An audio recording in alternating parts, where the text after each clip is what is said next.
Assalamualaikum warahmatullahi wabarakatuh. Salam sejahtera buat semuanya. Kita kembali lagi di Buka Kitab Raga Sukma, sebuah program terbaru dari Padepokan Raga Sukma yang mengupas tentang pengalaman dan teknik membuat komik, dipandu oleh saya Sweta Kartika dan Alex Gisaki. Nah, sekarang kita masuk ke tema, udah mulai agak nyerempet-nyerempet ke pengkaryaan nih, udah mulai nih. Karena kan masuk produksi. Jadi apa sih yang paling basic sebelum mau mulai cerita? Yang paling banyak ditanyakan itu biasanya ada dua, yaitu ide dan inspirasi. Dari mana ide itu datang? Itu kan basic ya. Biasanya ditanya kayak gini, Mas dapat inspirasi ide itu dari mana gitu kan? Dari mana-mana kalau inspirasi ide. Kalau sudah window shopping, banyak membaca, atau nggak usah gitu deh gini. Sebetulnya kalau kita ngomongin ide itu biasanya kita kalau mau berkarya itu harus tahu tujuannya untuk apa. Macam-macam sih sebetulnya. Ada yang tujuannya untuk bersenang-senang, itu terlalu umum. Tapi ada spesifik, kenapa kamu membuat karya itu? Istilahnya untuk siapa? Ingin ngomongin apa sih? Nah, itu yang membuat karya kita itu biasanya akan selesai. Orang yang karyanya nggak selesai-selesai biasanya karena alasan yang sangat simpel, dia nggak tahu mau menyampaikan apa. Nah, sekarang harus tahu dulu deh. Cari tahu dulu, kenali dulu sebetulnya saya mau menyampaikan apa sih melalui komik yang ingin saya bikin. Itu dulu aja. Mau menyampaikan kekerenan seorang pendekar dalam membela kebenaran, itu kan sangat simpel ya. Ya udah, itu jadikan bintang yang terang yang akan dituju kayak gitu, kira-kira gitu. Nah, selanjutnya setelah sudah dapat tujuan, nah barulah kita mengorek ide. Meskipun sebetulnya proses berkreasi itu tidak pernah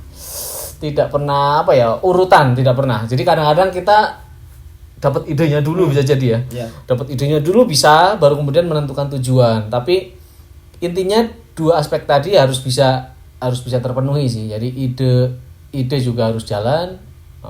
Udah bisa dapat lah ya idenya mau bikin komik apa dan mau menyampaikan apa. Itu dua hal yang paling penting. Mungkin Zaki mau menambahkan soal ide dulu. Ya, ini memang masih terkait dengan bahasan-bahasan sebelumnya. Benar yang dibilang Mas Weta tadi. Jadi proses ini pengkaryaan komik ini itu sebenarnya nggak benar-benar berurutan gitu. Tapi kami menyampaikannya per episode berurutan karena memang harus dibagi-bagi. Harus gitu. metodologis ya.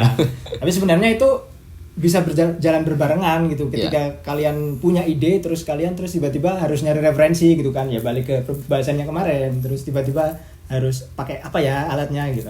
Balik yang kemarin lagi gitu. Jadi bersamaan sebenarnya ini prosesnya. Ketika kalian itu tadi ada yang nanya dapat ide dari mana gitu. Ya itu sama tadi tiba-tiba sedang nyari referensi terus tiba-tiba nemu ide yang baru lagi gitu kan, bisa gitu.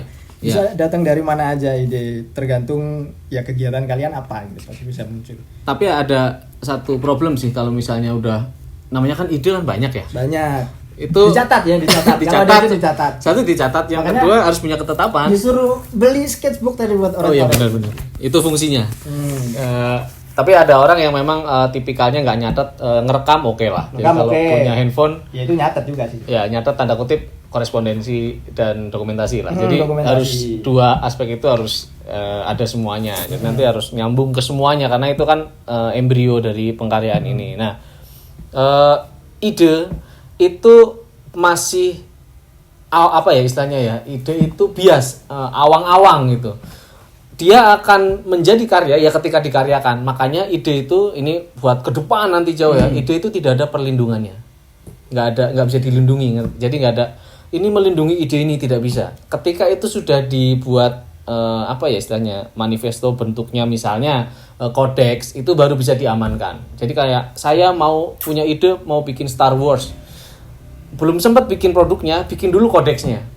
Jadi disusun apa itu Star Wars, pokoknya ada minimal bentuknya. Ada bentuknya, ada ide kan nggak tahu tuh, gaib. Gaib dan itu tidak bisa dilindungi oleh haki. Nah itu tidak bisa dilindungi oleh haki. Jadi kita nggak bisa klaim tiba-tiba kita punya ide sesuatu. Itu gua tuh. Terus itu ide gua. Lah dia udah jadi, Anda baru berhayal. Jadi nggak bisa.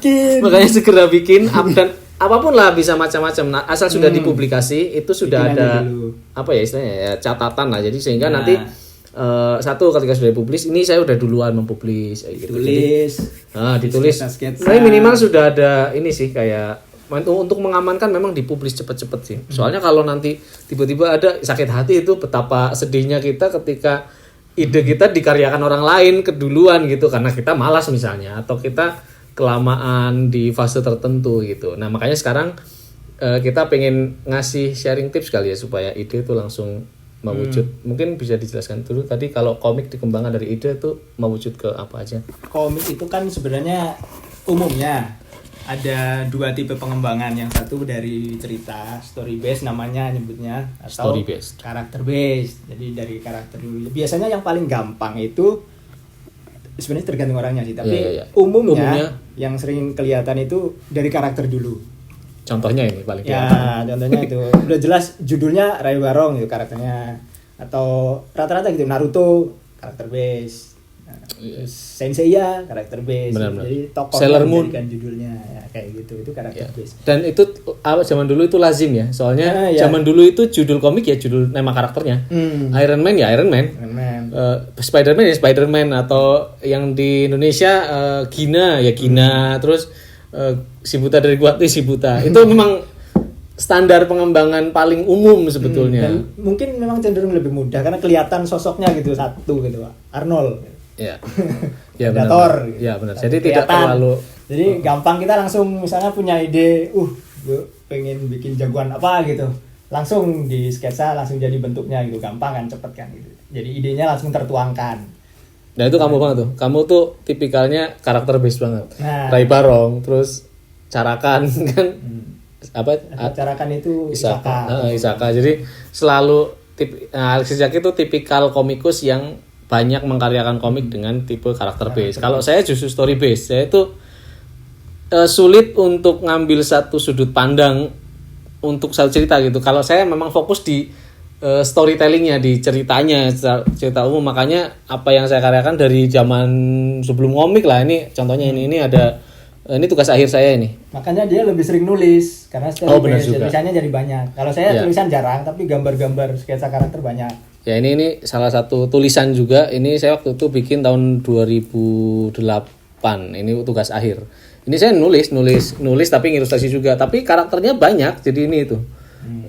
Ceritanya lebih fokus di cerita ini, alur yang saya dewa-dewakan plotnya. Karakternya itu jadi malah pemain kedua yang akan membawakan cerita gitu. Tapi mau mati juga nggak apa-apa gitu. Kalau saya tuh tegaan, jadi mau saya bunuh semua juga nggak apa-apa. Yang penting ceritanya jalan ya gitu. Kalau karakter base itu kecenderungannya tidak seperti itu. Itu kan ya balik lagi tipe ya. Ya tipe kecenderungan kalian yang mana gitu aja. Tapi memang umumnya sih makanya tren ada istilah OC gitu kan, original karakter. Itu mulai masuk tuh. Itu Apa sih memang perannya apa sih kalau karakter di cerita itu seperti apa sih maksudnya? Kalau tadi kan Gini, karakter base. Kalau karakter base itu dia apa ya? Cenderung lebih mudah menjalankan cerita. Jadi si karakter ini kalau udah jadi satu karakter, dia bisa ditaruh di cerita apa aja. Oh, sentral utama penceritaan. Jadi dia mau ditaruh di mana, nanti cerita jalan berdasarkan perilaku dia gitu. Karena dia kan udah solid nih karakternya, udah jelas mau ngapain gitu. Jadi dia bisa ditaruh mana aja, nanti cerita langsung jalan sendiri. Nah, kalau story base itu dia ceritanya ada dulu, nanti karakternya bisa apa aja, bisa siapa aja. Betul. Bebas mau karakter A, karakter B, ya nanti dia justru yang dibawa oleh ceritanya gitu.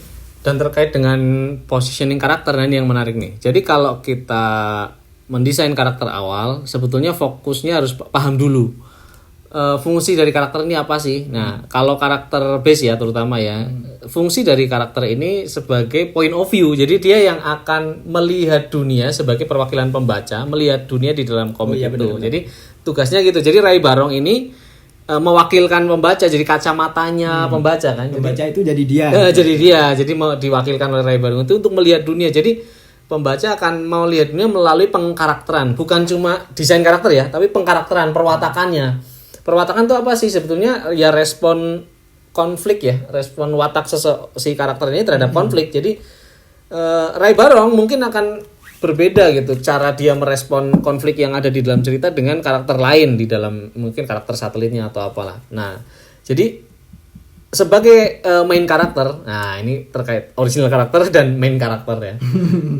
Jadi main karakter ini fokusnya ada di keunikannya sebetulnya, karena dia akan jadi sesuatu. Kok ini kan macam-macam sebetulnya ya, bisa dari tapi menurut yang paling utama perwatakan. Dan kalau teman-teman mau belajar mengenai perwatakan itu sebetulnya sudah diajarkan kalau di wayang Jawa itu menurut saya sumber yang bagus juga. Jadi kayak Wanda itu apa ya kalau bahasa ini ya, manifesto pengkarakteran. Jadi kayak misalnya kalau yang karakter ksatria matanya cenderung lebih sipit karena dia kan setelah diislamisasi ya wayang ya, ini jebakan Batman-nya islamisasi pewayangan. Jadi kalau pengkarakteran kalau para kesatrian itu matanya lebih sipit karena dia menundukkan pandangan yang kayak gitu. Jadi dia lebih kurus karena berpuasa. Itu kan sebetulnya ada satu simbol tapi maknanya tuh jadi banyak kayak gitu. Nah sebaiknya seperti itu kalau kita membuat nantinya kan, kalau membuat desain meskipun nanti butuh bahasan khusus sih designing karakter sih.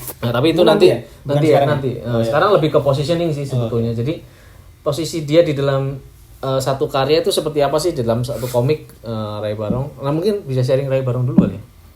Ray Barong itu apa ya, itu sebenarnya dulu awalnya juga nggak seperti ini Ray Barong itu. Dia tuh sebenarnya dulu iseng aja bikin karakter, terus tiba-tiba kayak yang bagus.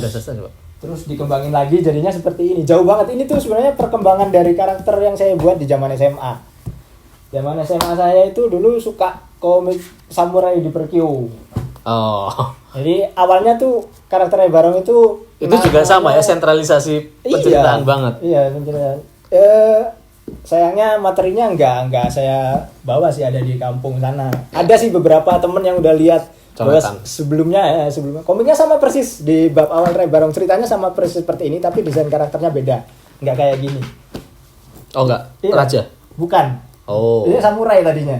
Namanya Bandit Hitam. Akhirnya Bandit Hitam itu dipakai jadi karakter ini, swastika ini namanya Bandit Hitam. Tadinya tokoh utamanya si Bandit Hitam. Dan bentuknya nggak kayak gini ya. Tapi kayaknya lebih mudah Madasastra ya untuk menjelaskan. Ya kalau untuk Madasastra malah lebih gampang, dia kan udah ada aslinya, dia kan ambil Gajah Mada sejarah ya. Fokus tentang Gajah Mada sebelum jadi Gajah Mada. Kayak Nabi Muhammad sebelum jadi Rasul tuh apa sih, pedagang kayak gitu. Nah itu memang lebih mudah seperti itu. Jadi kalau teman-teman mulai baru awal, memang saran kami sih kalau bisa ya ini ya sentralisasi karakter aja. Jadi cerita yang dikembangkan berdasarkan karakter tunggal itu tanda kutip bukan selalu satu gitu ya. Kalau dia mau ada temennya nggak apa-apa, tapi sebagai satelit karakter pendukung lah istilahnya. Tapi itu akan lebih mudah karena tugas dia sebetulnya merespon konflik di dalam cerita. Nanti tinggal mengalir ceritanya. Tapi harus tahu juga misalnya si Ray Barong punya objektif mau nyelamatin anak seorang bupati misalnya. Ya udah, tamatnya adalah ketika anak itu berhasil diselamatkan. Kan jadi jelas tujuannya. Tinggal kita menambahkan pengkarakteran yang unik pada si karakter Ray Barong ini dan menciptakan rangkaian konfliknya. Meskipun itu nanti.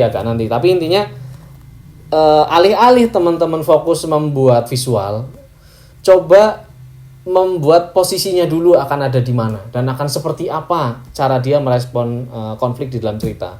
Karena apa? Karena kalau kita udah duluan membuat visual, nanti kalau udah masuk ke cerita jadi banyak penyesuaian. Contohnya memang selalu sih. Iya kan? Ya contohnya ya Ray Barong tadi gitu. Ya, Ray Barong kan tadinya nggak gini desainnya. Ya itu karena disesuaikan dengan fungsi ceritanya dia. Kalau ngomongin boleh dan tidak boleh, tidak ada larangan sebetulnya. Kalau mau mulai visual dulu ya kan itu kan masing-masing ya. Mau ada yang suka kayak gitu. Tapi kita harus ini kan ngomongin metodologis ya, urutan supaya nanti lebih mudah karena banyak orang yang ketika membuat di challenge untuk membuat original karakter tuh kayak kosongan, cuma visualnya doang tapi tidak ada isinya gitu. Jadi ngerti gak sih? Jadi kayak nggak ada dia tuh sifatnya seperti apa. Terus ya itu metode nanti yang desain karakter ada 3 acuannya. Benar. Ada yang mesti share sini nggak sih? Di sini ada. Makanya tadi saya nyari di sebelah mana. Susah beneran nih. Isinya kebanyakan. Terlalu banyak. Tapi di sini bener ada. Iya. Selalu saya pakai jadi patokan karena desain karakter di sini sedikit ya. Bikin karakter itu gampangnya ada 3 patokannya, dari ciri fisiknya, dari latar belakangnya. Nah itu ngaruh ke perkembangan cerita tadi. Latar belakang itu kan sejarah si karakter, ceritanya dia tadinya kenapa bisa jadi kayak gitu. Asal usulnya latar belakang sama sifat dia. Sifat juga ngaruh sih. Jadi Iyalah, latar belakang apa kok sifatnya dia jadi kayak gitu. Nah itu ngaruh semua. Ada Grijinga coba ambilin. Dia kena cerita di yang tadinya asal usulnya apa, kenapa jadi bentuknya jadi kayak gitu. Jadi ngaruh semua, bentuk fisik, latar belakang sama ada situ, sifat itu ngaruh di bawah saling enggak di komik-komik itu. Apaan sih? Kok Grijinga, aku pengen ngasih tahu Grijinga. Oh enggak, tak pindah situ kok tadi. Jadi salah satu komik saya yang Grijinga itu dia justru jualan karakter doang, nggak terlalu menjual cerita, karena dia memang itu tipikal komik strip nggak sih? Komik strip itu fokus di karakter tunggal. Contohnya Shizuki itu Shizuki satu karakter dikasih watak segala macam. Tugasnya Shizuki apa coba? Merespon permasalahan yang akan ditamatkan dalam satu strip itu. Contohnya tentang apa deh? Virus corona tentang PSBB, nanti permasalahan itu direspon sama Shizuki. Ceklek, jadi udah satu permasalahan. Itu sebenarnya story apa? Karakter base itu. Itu sangat karakter base. Jadi kalau teman-teman mau bikin di komik strip juga itu karakter base. Nah, story base itu agak sulit kalau nanti dikembangkan ke apa ya, komik strip ya, karena kan pendek, karena dia butuh apa ya istilahnya, butuh pengembangan yang agak panjang. Saya tipe yang memang lebih seneng yang apa sih istilahnya? Lebih seneng yang panjang sih daripada oh enggak ada ya? Ya sudah kalau enggak ada. Bingung deh. Ya, intinya seperti itu. Jadi kalau teman-teman nanti sudah tahu arahnya mau kemana, misalnya mau bikin komik panjang. Apa? Ini apa? Oh, Grijinga. Oh, ya ada kayaknya ada sifat.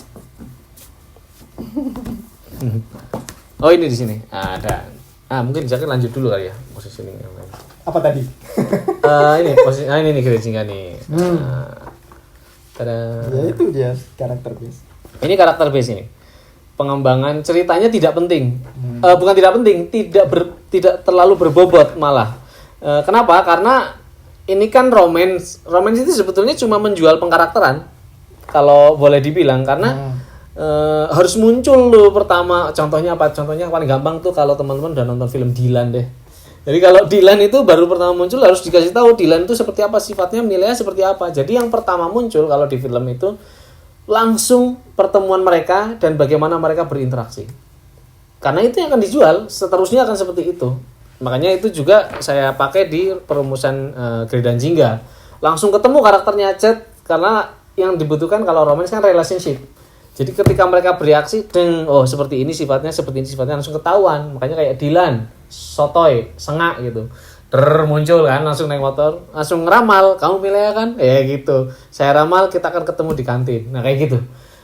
Kalau yang datang dari Alex Rizaki mungkin beda, assalamualaikum dulu. Nah jadi kayak gitu tuh fungsi pengkarakteran. Karena harus muncul dia, dan orang itu langsung dicuri hatinya ketika karakter itu baru muncul pertama kali dengan sifatnya. Visual tentunya ya, tapi yang akan nyantol biasanya malah watak yang akan dicari tahu sih.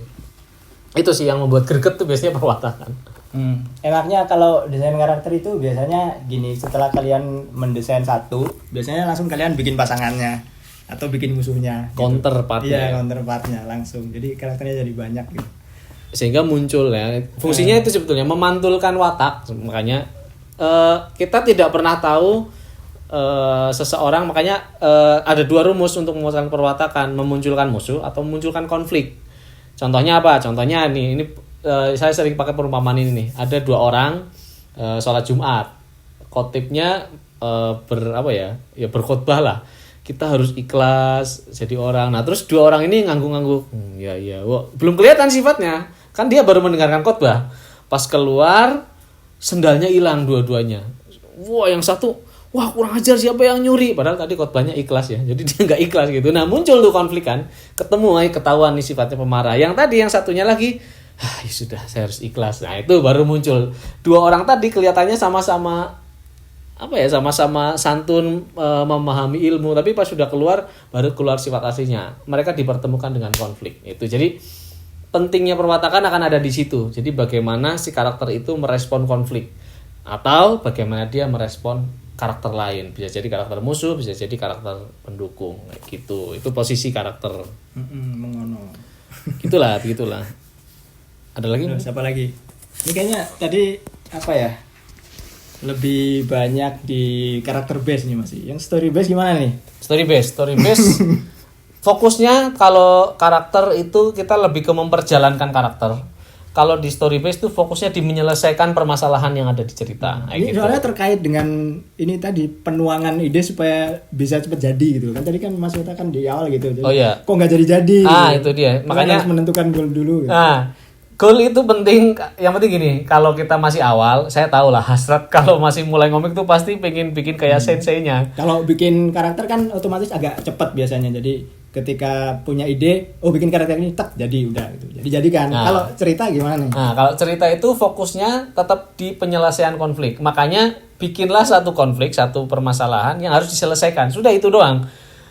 Jangan terpikir untuk nyabang-nyabang dulu. Nah, itu penyakit di awal tuh biasanya orang mau beli telur, misalnya ada satu karakter anak penakut yang disuruh beli telur oleh ibunya. Ya udah.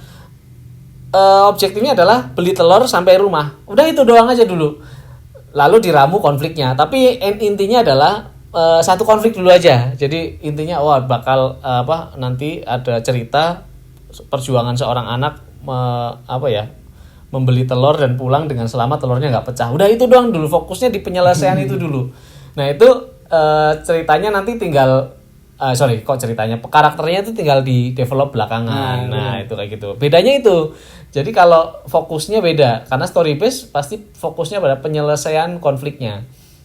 Dan kalau bisa untuk awal-awal jangan nyabang penyakitnya Deddy Kurniawan ini. Story dance.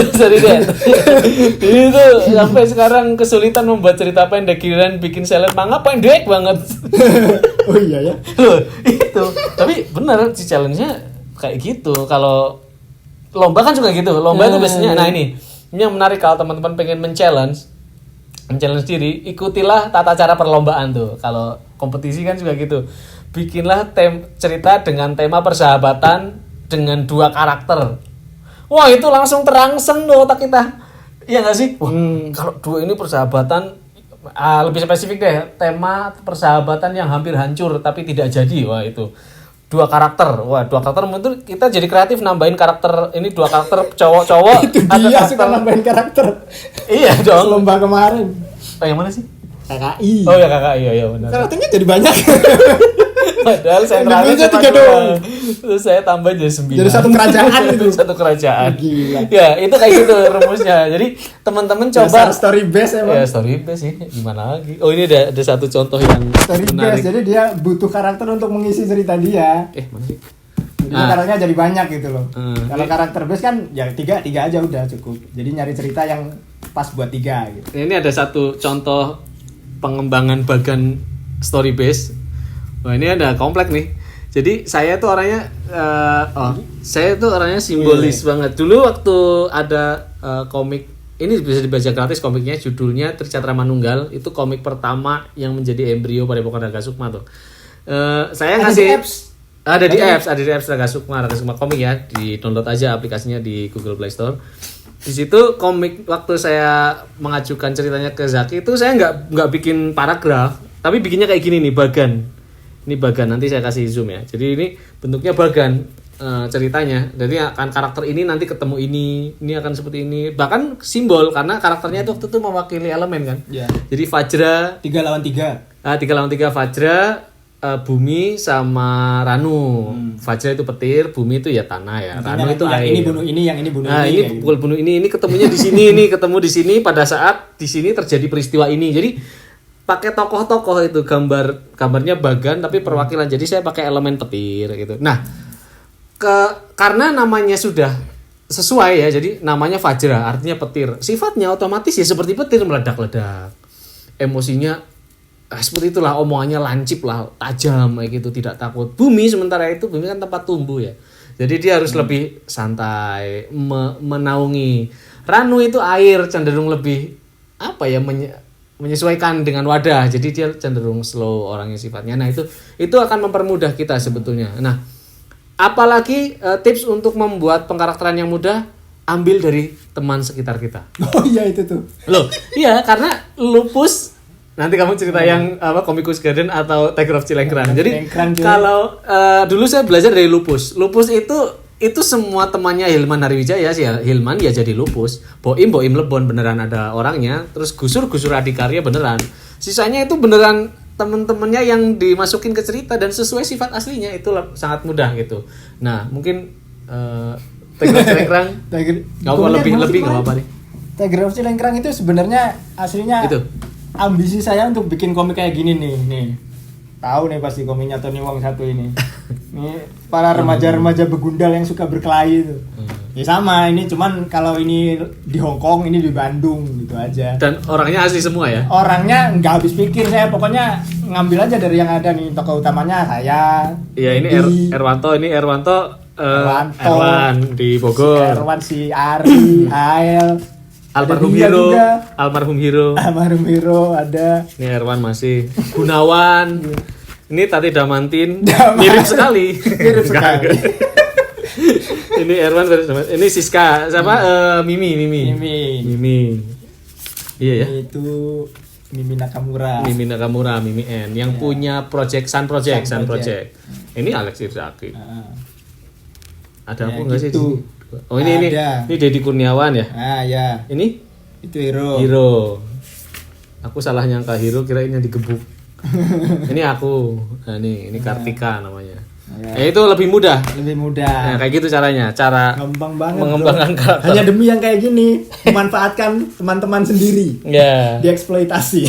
Itu paling gampang. Jadi kalau daripada kita pusing-pusing ya kan mikir, aduh, bikin fantasi karakter yang kayak gimana gitu, ambil dari teman sekitar. Itu paling gampang. Nanti posisinya juga akan menyesuaikan. Ini kehitungannya karakter base sih, Bro. Ya, karakter base ini. Iya, Jadi, karakter base banget. Karakter base dari Si Zaki karakter-karakter teman-teman yang udah ada ini saya letakkan di setting yang seperti ini gitu. Ya. Jadi ceritanya sesuai ceritanya dengan menyesuaikan. karakter masing-masing. Iya. Beda ya. Jadi kalau development cerita ini kedua setelah karakter jadi, kalau story base, story-nya dulu baru karakter menyusul. Gitu. Paling itu doang sih. Udah berapa menit? 27. Udah kali ya. Iya. Ya sudah, Dengan mungkin dua itu aja yang pengen dibahas untuk Ya nanti kali kalau ada ini. lagi disampaikan di bagian yang menengah, yang lebih yang kompleks. lebih mendetail. Oke, terima kasih teman-teman sudah menyimak. Assalamualaikum warahmatullahi wabarakatuh. Download aplikasi Raga Sukma Komik di Google Play Store untuk menikmati komik-komik bernuansa pendekar karya para komikus dari Padepokan Raga Sukma. Kalian juga bisa melakukan pembelian komik cetak kami melalui laman Facebook Padepokan Raga Sukma. Terima kasih.